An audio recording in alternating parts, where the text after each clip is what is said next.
Welcome to Our Girl Relationships. On this channel, we discuss day-to-day problems people face in their lives. Let's start with the video. I, 21 female, am engaged to my partner of 3 years, 23 male. At the start of our relationship, I was close with my sister, 20. A few years ago, she had a large falling out with my family. During this time, she ran away from home and was in an abusive relationship with a guy who was 24. She was just a few months away from turning 18 at this point. Her and I were still in contact at this point in case she needed help. She did come to stay at my house for a couple nights. During this time, she told my fiance that she used to have a crush on him when he and I first started dating. A few months after, he picked her up and took her to a park to try to talk to her and help her. My sister doesn't have any friends and has a personality disorder, making friendships hard to maintain. While they were at the park, my sister looked at my fiance and said, "You know, if you wanted to do anything, I wouldn't tell anyone." My fiance immediately took her home and told me what happened. I have had very limited contact with my sister since and made it abundantly clear I do not wish to pursue a relationship with her at this point. I still see her at family functions, but other than that, we are no contact. Recently, my fiance and I started planning our wedding. While talking to my mother, I told her my sister wasn't on the guest list and my mother got upset. My mother wants me to invite my sister because she's family. I'm already estranged from most of my other family because of differing political and religious beliefs. None of my aunts, uncles, or cousins are invited to my wedding either.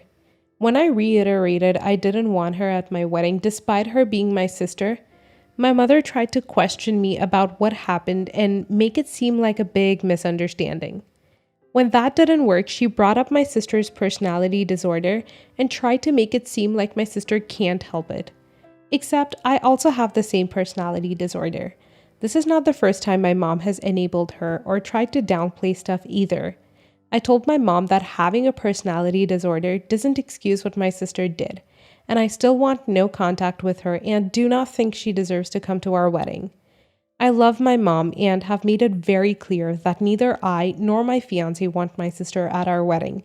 We're paying for the wedding and my sister is not getting invited either way. However, other members of my family also think my fiance and I are wrong for not forgiving my sister and including her. So Reddit, am I the a-hole for not inviting my sister to my wedding after she propositioned my fiance? Edit to add, the park was my idea. I was at work when my sister texted me saying her boyfriend hit her again. I asked my fiance to get her so she was safe. He wasn't comfortable taking her to our house again, so I suggested the park. It was a large and busy park, so they were not alone or secluded when she propositioned him. Not the a-hole. Your mother is being an a-hole for not respecting your wishes. You are perfectly within your rights to distance yourself from your sister. I think you need to give your mother a stern talking to drop it or she will lose her spot in the wedding too. Your sister needs therapy and maybe some other forms of help. It's your wedding and you get to decide who is invited and who isn't. Not the a-hole, it's your party and you're within your rights to invite whoever you want. But your fiance's story doesn't make a ton of sense. Your troubled sister comes to stay with you, tells your fiance she had a crush on him. Then he's taking her out one-on-one to help? I don't know, that seems like extremely poor judgment. To be fair, I left out some details between her saying she had a thing for him and him taking her to the park. I was at work and had asked him to take her because she had messaged me saying her boyfriend had hit her again. He took her to the park because it was a public place and he was uncomfortable taking her to our house again. When he dropped her off again, it was at a friend's house because I said she couldn't stay with us again. He was reluctant to be alone with her again to start with, but did it for me. Honestly, he's amazing and basically worships the ground I walk on. I love him so much and my sister has a history of pulling stunts like this, so I really don't doubt it. Not the a-hole, your very understandable no to inviting your sister is a complete sentence. No further discussion required. Your mom and family can invite her to their special events, but they can kick rocks when it comes to yours. I would wager she's acting out for attention, kinda like a bratty toddler, but with boobs. She's clearly got a lot of negative stuff going on in her life and could use some support. But you can't light yourself on fire to keep someone else warm. And having her at your wedding or in your life is only going to invite problems. If I were you, I would make it very clear to your mom, if she keeps bringing it up, that she will not be invited as well. This is your and your fiance's day, and you have the right to enjoy the day without having any toxic people trying to ruin it. Next story. My wife, 30 female, and I, 33 male, are what they call a low profile when it comes to social media. We both have accounts on most of the most famous platforms, but we post very little. I personally always had a stupid prejudice about people who record every step of their life, but I respect it. I don't spew hate on anyone for that reason or any other. Recently, my wife and I had a baby. During pregnancy, we agreed that it is ridiculous to post several photos a day of the child or to create exclusive social networks for this. Until a child was born, we had very similar views about children's exposure on the internet. To exemplify, when she was pregnant, Clara only posted 2 pictures of her dilated belly. When Daniel was born, Clara posted several pictures of him, which annoyed me, but I didn't say anything. It was a mother who had just given birth, so I considered it normal behavior. But that didn't stop as the weeks passed, and I had to complain. Clara was very upset, said that she loved him very much and that he was the most beautiful child she had ever seen. I just rolled my eyes. When our baby was 1 month old, Clara announced that Daniel had an Instagram profile. I exploded and said I didn't agree with any of this and asked her to delete it. She said I was being totally unreasonable and the child was hers, so she would do what she wanted. I said that the child is also mine and I didn't want so much exposure. We fought and she went to her mother's house. I also went to mother-in-law's house and slept in the living room. I wasn't going to miss my son's moments because of a stupid fight. She got even more annoyed and we went back to our house, but she refused to talk beyond the essentials to me. A month passed and Clara assured me that she deleted the Instagram, but that she would continue to post at a lower frequency on her profile. I agreed to this because it was the best middle ground possible. I came across my wife with 20K followers, and before I had only 1K. I thought this was bizarre. I saw her transforming too. It wasn't just pictures and videos of Daniel. She was documenting her routine. I'm not a controlling person, and I'm not going to say what my wife can and can't do with her own image. The big problem is that I found out she had lied to me. I was blocked from my son's Instagram because I thought it was deleted. When I found out, I took the cell phone from my wife's hand and locked myself in my bathroom. I deleted the profile of almost 30K of Daniel's followers while listening to Clara screaming outside. Nothing happened but silence. She won't talk to me. Her mother claims that Clara will develop postnatal depression after all the stress. I think this is all terribly futile, and I start to think I'm a bit of an a-hole for caring so much about it. But at the same time, I don't want that kind of life for my son. I don't want Daniel living life for the sake of being well on camera. I just want him to have a normal childhood. Am I the a-hole? This is very bad. Let's recap. She knew you wouldn't approve, did it anyway, hid it from you, lied, and then when you found out anyway, had a tantrum, then gave you the silent treatment. Some will argue that it's her IG account and her business. Some will say that it involves your child, so you have the right to determine what happens here. Whatever side of the debate you're on, it really doesn't matter. This is only the beginning. Clara's lack of co-parenting and conflict resolution skills will continue unless you intervene now. This is less about Instagram and more about you being able to trust her. It's about you being able to communicate with her. It's about her telling you the truth and not hiding things from you. All of this is important enough that I think you need a good marriage counselor. Where this is heading is not good. Everyone sucks here. You both sound exhausting. Your concerns are completely valid. Plastering children too young to consent all over social media is uncool, but you should not have deleted your wife's Instagram account. She lied to you though, and I can see why you would be super angry. There are now some serious issues around trust in your relationship because you both have betrayed each other. some counseling might be a good idea. Not the a-hole. A newborn does not need an Instagram. My family is all in total agreement on not posting pics online of the little ones until they are old enough to have their own accounts and consent to have their photos posted. The only exception was the time one of my siblings was in the newspaper. I never understood how people could be so careless with their children's lives. If you aren't even moderately well known, then you're just putting your kid in danger. Next story. Okay, so I, 41 female, have 9 children, all adopted and have various disabilities. This technically happened over winter break because it's still causing an issue in my family now. So I'm Black, Guatemalan, and my husband is Asian. So if we had bio kids, it makes sense that they would be racially ambiguous, and all of our children are different races.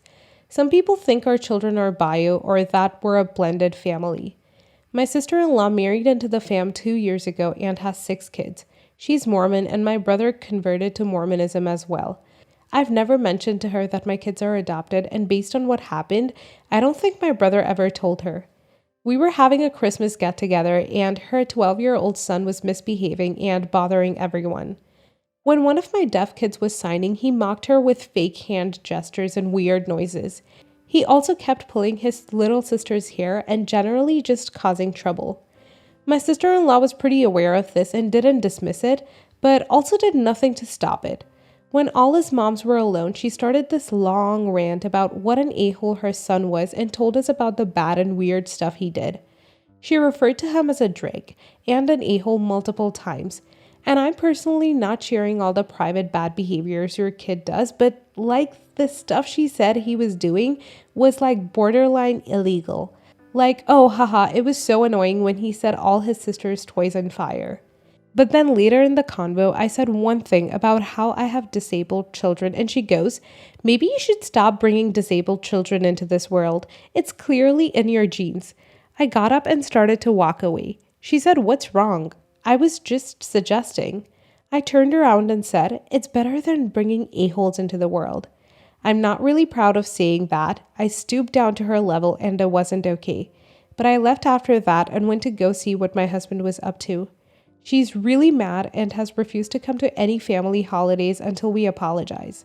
Most of my family is on my side, mostly because they don't want her back. And I would apologize because I feel really bad, but she sees nothing wrong with what she did. She says she was trying to give a helpful tip, and people are so sensitive nowadays. It's not that I think apologies are transactional, but I don't want to speak with someone who thinks my kids shouldn't be alive. Am I the a-hole here? Edit.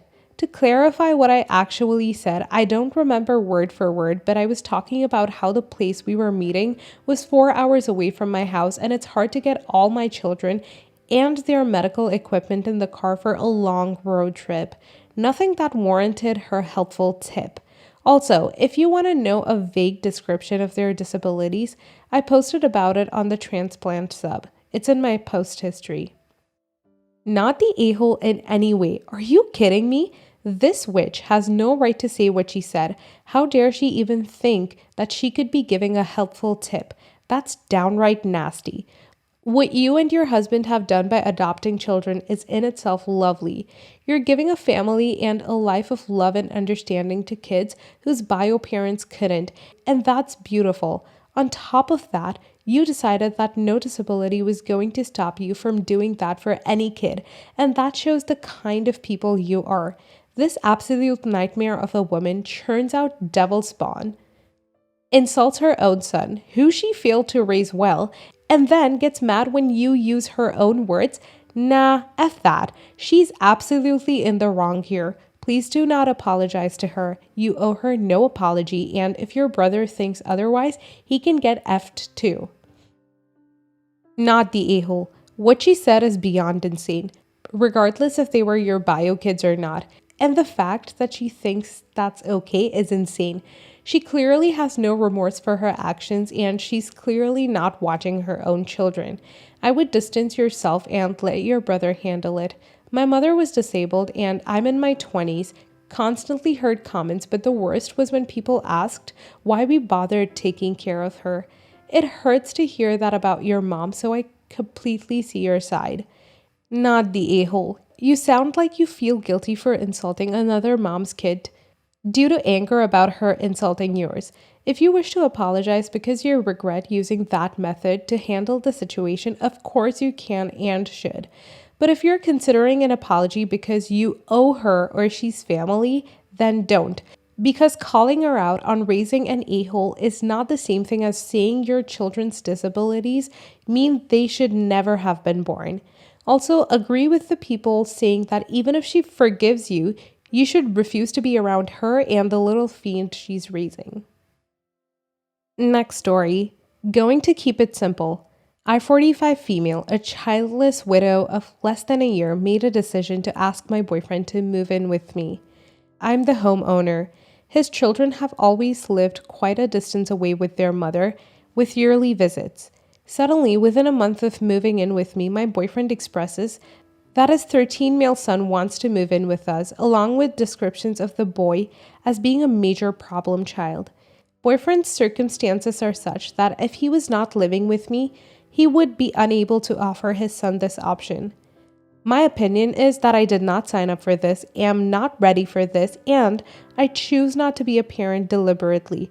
Would I be an a-hole if I say no, your son can't live here? Edited to add, slight clarification here. We've been dating for only 4 months, and I realized that moving in together after a short time may have been moving quickly. Maybe it is my recent widowhood that has me feeling that need for love and compassion. I'm not necessarily saying that I would never allow his son to move in. It just seems that with only 4 months of dating and 1 month of living together, it is far too soon to be having this conversation.